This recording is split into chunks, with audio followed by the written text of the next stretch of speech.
converted pixelated man here. I bring to you a video from Living in Dystopia. A pleasure to watch. There's not enough good things I can say about this video. And so I think that we'll just watch it and enjoy it together. I've already watched it, and it's beautiful. Chef's kiss. I think I'll read to you what I wrote after the video. I won't even comment on the video itself until it's done.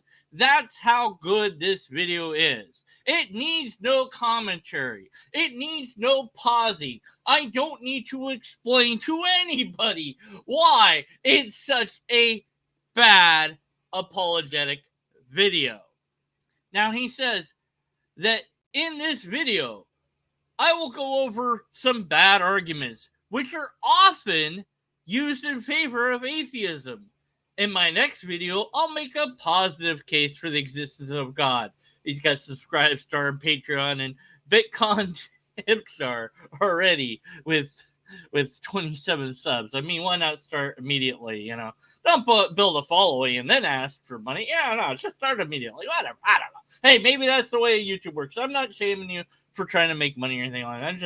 I'm just questioning some choices, maybe. Okay. But it doesn't have anything to do with the argument. The argument is these are common arguments. He's got two common arguments from atheists. Now, like I said, the video, it really doesn't. I've prolonged long enough. I'm just gonna play the video. That's all I need to do. I play the video and then I'll talk when it's done. Okay, because it's just like I said, and I guess I could tell you to go watch this video and come back, but this is live, so whatever. First, consider some bad arguments against the existence of God. A popular argument is one which I call the big rocks argument. The argument is that Earth, the world we live on, is just one planet, and there are also other planets out in the universe, and some of the other planets are bigger than Earth. And there are asteroids, big rocks hurtling through space, and there are comets, which are big pieces of ice. And so the argument is that how can you say that life is meaningful when there are lots of big rocks? And there are stars, which are much bigger than Earth. Maybe it should be called the big balls of gas argument.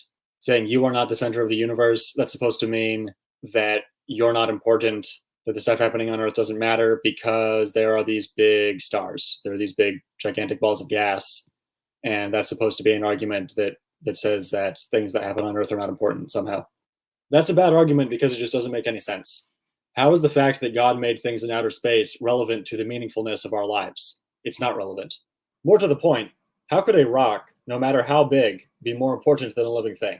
And notice that they never make this argument about the difference between the size of the human body and the size of the Earth. The Earth is, of course, much larger than a human body, but nobody brings that up as an argument for atheism because it's obvious that the Earth is larger than the human body because the Earth is the place in which human beings live. The Earth is a playground for people. The Earth is the setting in which we face adversity, achieve, love, fight, and live out the stories of our lives. Nobody says that the fact that the Earth is big is evidence for atheism. They only use big rocks argument about things in outer space because outer space is supposed to sound sciencey or something. The usual form of the big rocks argument is that life has no meaning because there are big rocks in outer space. But there's also another rarer form of the argument which says that life is meaningful because of big rocks. Here's Christopher Hitchens making that argument in a debate. Or read a page of Stephen Hawking. Hawking has a colleague who looked at the event horizon of the black hole. Do you know what I'm talking about? You know what a black hole is, at any rate. The event horizon is the point at which the black hole is pulling everything into itself. So over into the black hole goes light itself. It's so strong it can pull light back into itself. It's really awe-inspiring. Pulling the light into itself, the event horizon just reorganizing nature. So that if you could get to that lip, the lip of that event horizon, and fall in and go in, you could, in theory, see the past and the future stretching before and in front of you. You would see time. But Hawking has a colleague who says if he knew he was dying of a terminal illness, that's how he'd want to go out. It's over the lip of the event horizon. That would be majesty. That would be magnificence. That would be awe-inspiring. That would be apocalyptic. How is that meaningful? Being put into a black hole, into a gigantic star, and having your body ripped apart by gravity? How would that be meaningful? A person who thinks that's meaningful doesn't know what meaning is. Another atheist argument which I once encountered was about pooping. The atheist with whom I conversed argued that the human body poops. Therefore, the human body does not completely use all of the food which it consumes, or in his words, the human body is imperfect. And then he concluded that since the human body is imperfect, there is no God. But that argument doesn't make any sense. Why would God want to design non-pooping creatures? What good would that accomplish? I know. I said he didn't need interrupting for me. I just.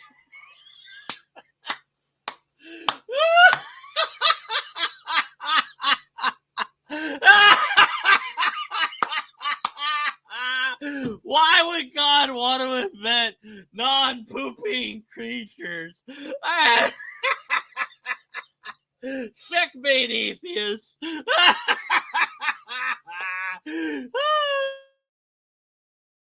Why would the ability to digest every morsel of food and not poop, why would that be the standard by which we judge the perfection of a person's life? Use your common sense, use your intuition. Is the meaning of life about morality, struggle, loyalty, love, perseverance, honor, making choices, rejoicing with friends, commiserating after defeat, living the story of your life and fulfilling your destiny? Or is the meaning of life about food digestion and big rocks? I think it's the former.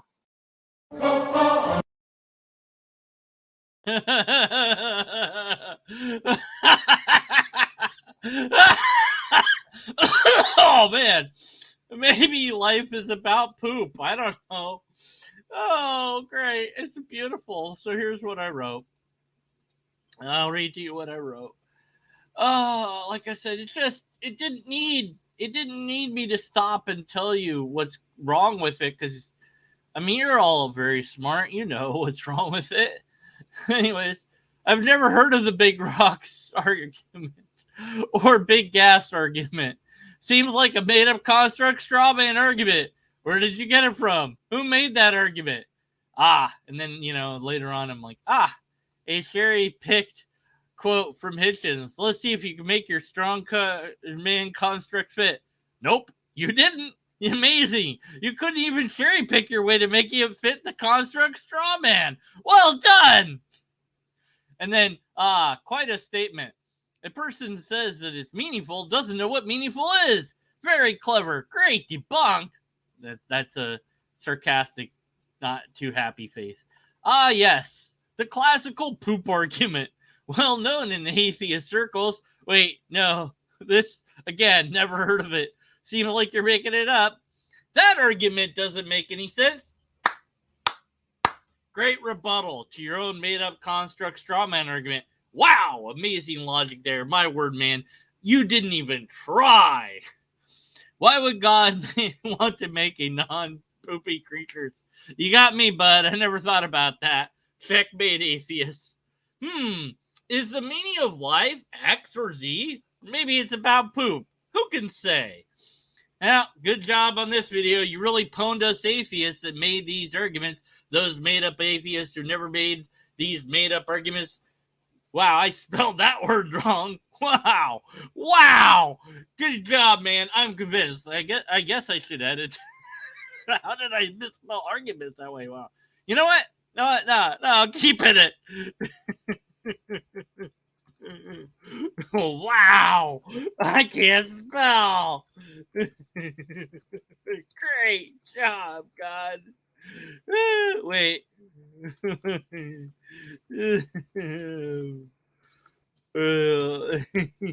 Never mind. This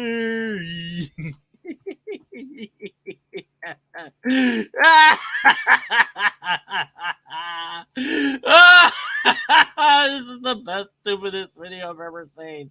Oh, good job. Well done. Just great. Thank you so much for that content there. I mean, it is just beautiful, and it's you know what, it gets a thumb up. I'm gonna go ahead and give it a thumb up to that video. It is a well deserved thumb up for me, because your video does more to disprove your position, or not your position. Your video explains to me how well you know logic. And by logic, I mean informal logic. This video tells me everything I need to know about your understanding of informal logic. It's barely existent. Okay? Now, you might think that's a personal insult. No. It's an observation. It's constructive criticism. I hope that you learn informal logic, because you sorely need it to make, an actual case. This is very classic among aspiring apologists. Go after the bad atheist arguments and then make a case for God. And you can then contrast the horrible arguments that they've made against the wonderful argument that you're making. The wonderful argument that you're going to make is probably something that we've heard a million times before, but you're going to do it anyways.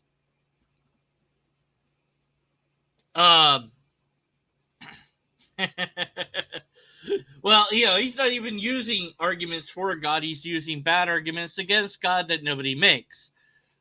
So, and then he can't even properly debunk the arguments that he made up, which is incredible. Like, why would you construct the straw man argument and then not actually point out the fallacies that you invented?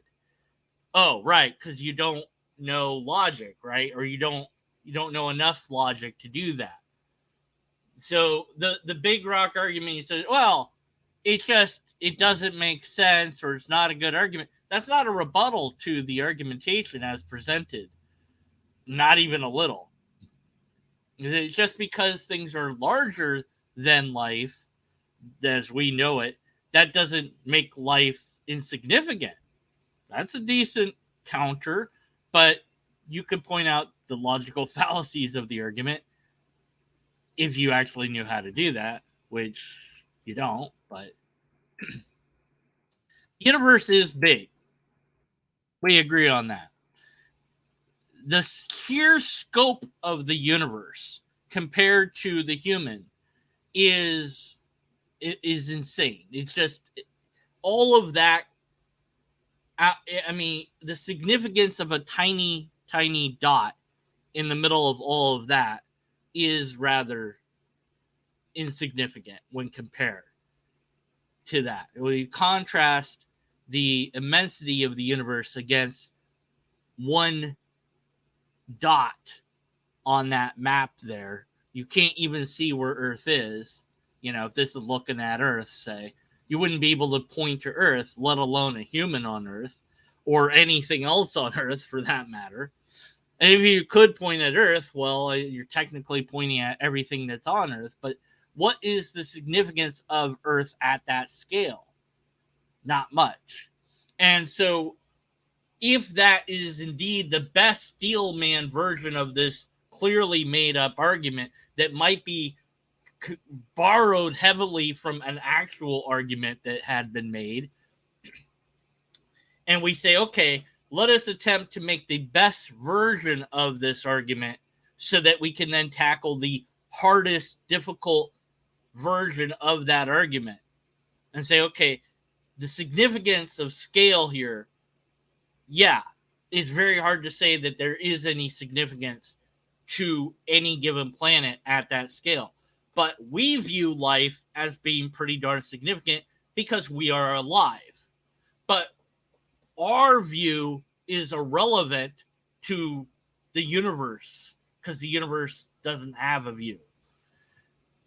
If you are a being that can create all of this, what significance are you really placing on those tiny microscopic bits of life that you've created?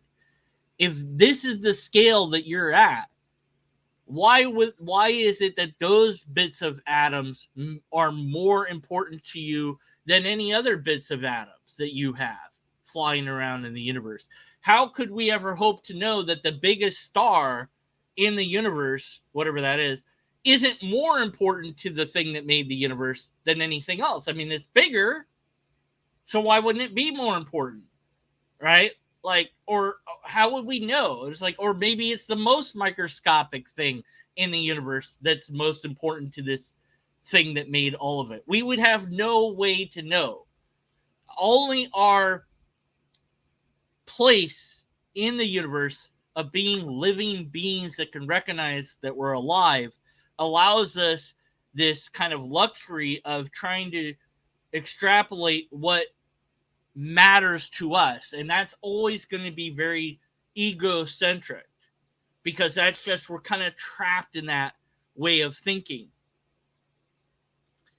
The universe wasn't made for us. We came about in the universe not because it wanted us to or didn't want us to, but because we could, because life could do it.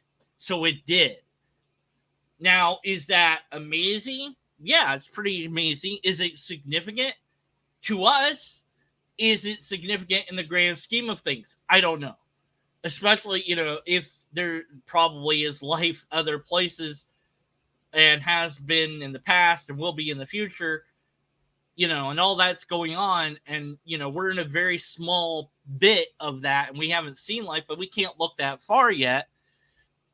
So it's, if there's some other creature out there that can contemplate life, maybe even making a video like I'm making now, saying similar things to what I'm saying, although it would be in a different language, I'd imagine. Maybe it wouldn't be. Maybe there would be parallel evolution to comparable to us. Maybe they would look like us. Who knows? I don't know. Maybe they look very different. Sound very different. Who knows? All that's in the realm of speculation. But if the universe is teeming with life, then what's the significance of life here? If we are unique in the universe,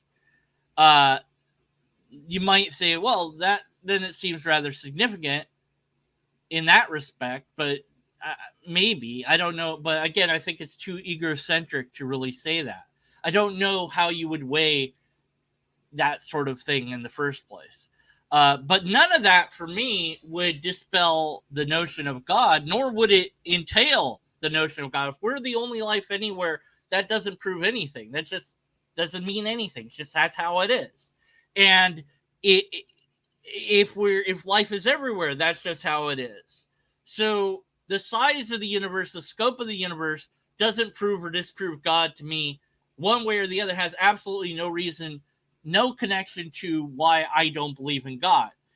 And the idea that anybody would actually use this sort of argument, even in the strongest way that I can think to use this argument, which is simply to say we're insignificant or the universe doesn't care about us, or however you want to put that, wouldn't really be a commentary against God. It would be something like that they were trying to point out that God supposedly made all this, yet views us as important. How is that realistic, or something of that nature? But again, you're going off of a completely made up argument, so it's hard to say what the actual argument would be, because there isn't really one. Okay, so that's that made up thing.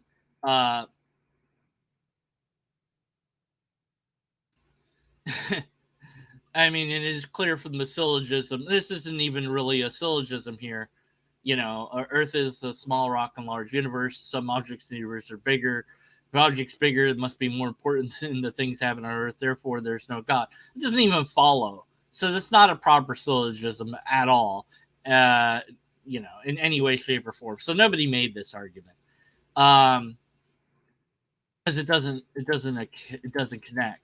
You would. I think that, again, if you're going to try to actually make an actual argument about the size of the universe in relation to God's existence or non-existence, you would want to say something like, a god doesn't have to make such a big universe for us. I mean, we don't need that size. We don't need the scope of the universe to be that big. So it seems rather inefficient to make all that. But you're already assuming a lot about the god deity right there by saying that it cares about efficiency. So you're so whatever. It's not there's no way to make this work, I guess is what I'm saying.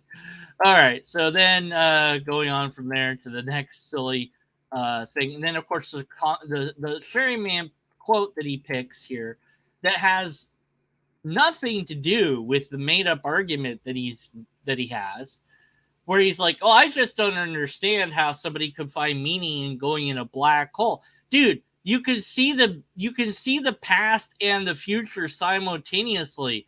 If that's true, I don't know that would be the case. I don't know. But that would be pretty freaking amazing to be able to see that before you die.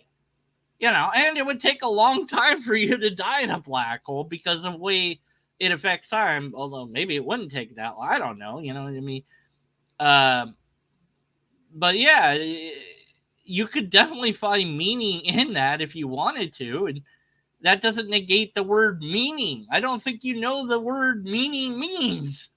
But it has nothing to do with your video. And not understanding something doesn't negate it. It doesn't quite work like that. Yeah, well. So that's that.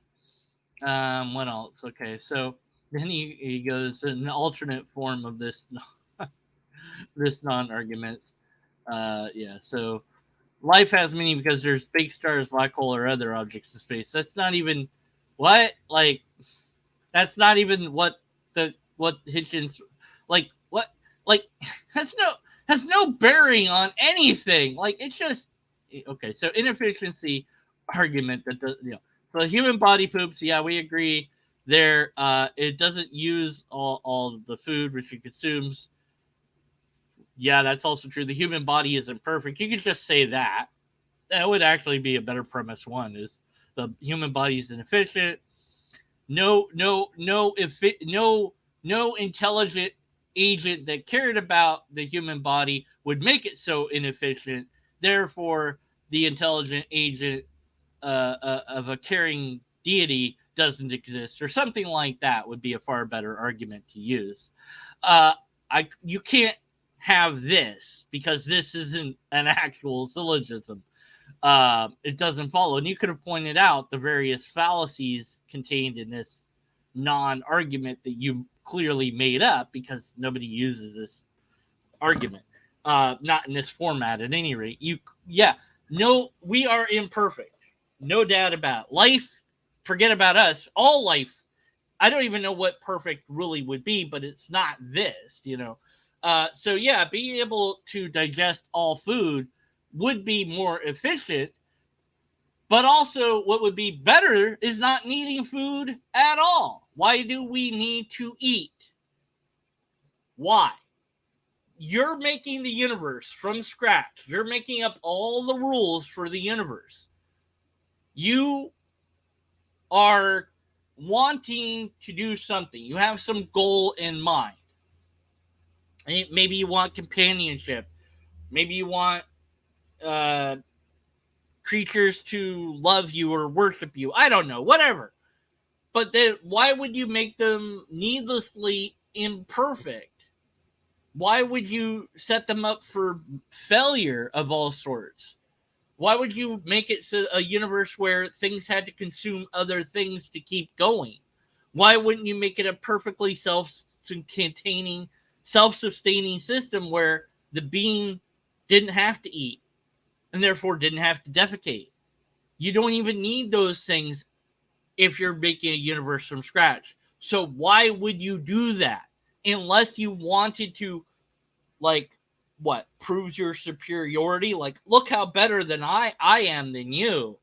Or maybe you have limited ability. Maybe you can't make them better than this. Or, there's all sorts of possibilities. But one thing that doesn't seem to work is saying that this is an all-powerful being that actually cares about the humanity that eventually it's going to get to through evolution, and it allows the imperfection because reasons. And whatever those reasons are, we don't know, but we have to trust that those reasons are good reasons, because it's a good creator and it's a perfect creator, even though it made us completely imperfect, but that's okay. Just in the end, it will all work out. Yeah, perfectly right. If we're made in God's image, can God choke to death on a sandwich? Well, heck, if you don't go to the bathroom long enough, you can die just from doing that. So can God do that? Can God suffer from constipation to the point where it explodes internally and dies? I don't know. Oh man, it's ridiculous. So not just that it's ridiculous, but proposing an all loving, benevolent being that only has maybe logical limitations on its power means that the expected result is something that fits our idea of loving and our idea of benevolence. And the human body and other creatures' bodies as well, all living things to some extent, maybe not the trees. Look at the trees. The trees do better than humans. They get diseases, yeah, but they can live far longer than we do. Okay, they can't really move. That's, and they don't also think, so that's a thing. So, then again, I've met people that, yeah, that seem like they could be trees. So, I don't know, but it's just, but it will, why, certain animals can see better than humans. Why? Some animals process food. Heck, speaking of trees, they process light. Why can't we do that? I don't know. Just because that's, how God made us.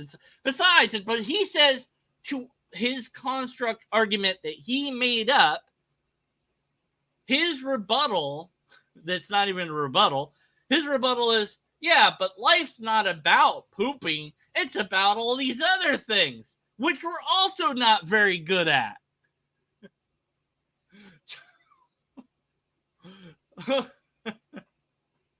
Oh, man. And again, if you made this an actual argument and you made it as strong as possible, you would start out with the human body's imperfect. A perfect being would not make an imperfect being if it could choose the outcome to do so. It wouldn't do this, and so God couldn't be a perfect being. So a perfect God couldn't exist. An imperfect God certainly could exist. So you can only negate a type of God with this sort of argument. You couldn't negate a God that's imperfect. So. But again, that's assuming we're doing an actual argument, which we're not, and then that's it. And I don't know, whatever. And so I don't know why he's blurred his face. I mean, it's a choice. I'm not taking issue with it. It's just interesting. So I thought I'd blur my face as well. So yeah, that's it. I played the entire video, and it's kind of a different than what I normally do, but I just thought, it was beautiful as is, and you just needed to experience it the way I did. So, yeah, not much else to say. If he does watch this video by any chance, I would welcome him to come on and we can talk about his beliefs and why he has them, and I'll ask him all sorts of pesky questions. And then after he answers all my questions, I will gladly appear on his channel and answer whatever pesky questions he has for me to the best of my ability, and he'll be like, how did life get here? I'm like, I don't know, ask science. How did, what made the Big Bang? I'm like, I don't know, ask science, or something. Because I'm not going to pretend to know the answer. I'm just going to say, look, I don't know. That's it. I agree with science. That's it for me. And if science doesn't know, I don't know. And my speculations, if any, aren't going to be any better than anyone else's, and they're probably going to be worse than some. So, I don't know how that works, but well, they might be better than some then. I don't know where to put them, though. Anyway, that's all I've got for you today, I guess, or at least for now. Maybe I'll find something later. Thanks for watching. Post your blurry comment and let me know whatever things. That's it. Be skeptical. Learn logic.